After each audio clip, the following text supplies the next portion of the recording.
To this day, I have no problem with the riders actually going on the programme, because I saw firsthand the dilemma they were put in. And the reason I spoke, I wasn't about the riders, it was about the situation and the circumstances that they were put in, and the fact they were not being protected by the people who are meant to protect them. These are athletes, they'll do anything to win. These are people who've sacrificed all their lives to get to where they are. The rest of their peer group have gone to college, are getting jobs and moving on their career. These guys go back and start stacking shelves somewhere. Do you know what I mean? I love that this is not black and white, but for people would hear you say this and they'll go, but he called you an alcoholic, and in a deposition he called you a whore. Yeah. And yet you've moved on, you've let this go. What was your process to get past that for you? Partly, I could see where he was coming. Not I couldn't see, because I wasn't. I knew he was going to attack me. And I could see from, I've broken rule number 1 in cycling. I've come out and broken the code.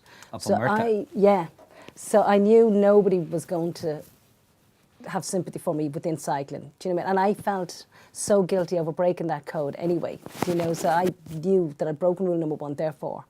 And also too, I'd kind of betrayed the confidence of people that I cared for, and I really struggled with that, because you shouldn't betray anybody's confidence. So I always understood where he was coming from. I didn't agree with what he was doing, but I knew where he was coming, because I was on that side at one stage.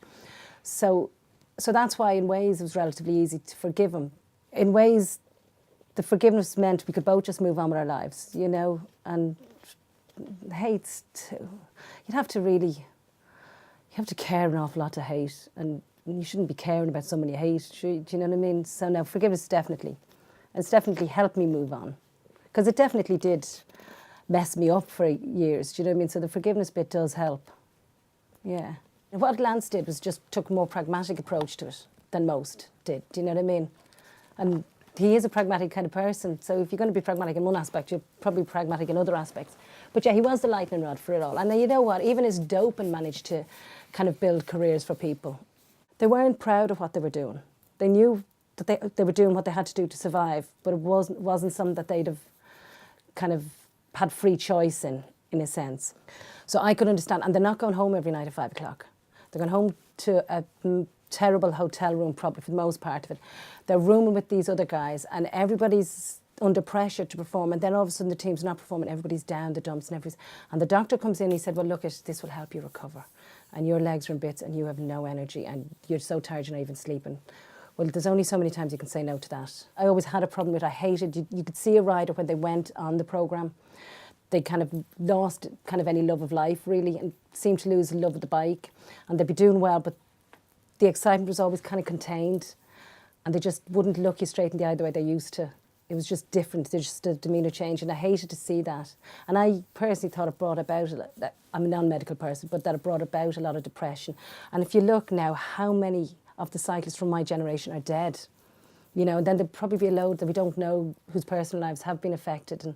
And even like after the whole USADA report came out, and I spoke to a few of the lads, you just saw that it, and then they were kind of been making scapegoats once again. And, you know, that, yeah, so if you're going to blow the whistle, think about it long and hard and try to keep your loved ones out of it. I would say no, he's not a sociopath. He's a very driven lad. But the thing is, and which is probably one of the reasons I felt so bad and why also too we could make up, is Lance has got a really nice side to him, and there is a real decency in him, as well as this complete will to win. And if you're not part of that, you're nothing to me. You know, I'll just keep the people who I need. And you know what the thing is too with Lance and the cancer, I know from what I gather, it became more of a marketing tool. Well, that's from what I gather.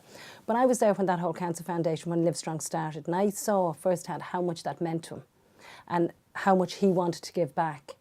Sociopaths don't want to give back. My intention now for the rest of my life is never to be in such a situation that I might feel I have to stand up and mouth off. But I kind of feel if we didn't, that's why we're not living in caves. That's part of being a civilised society is standing up for your principles and having principles, you know. Fair enough. It doesn't make life easy, and it makes you kind of annoy people.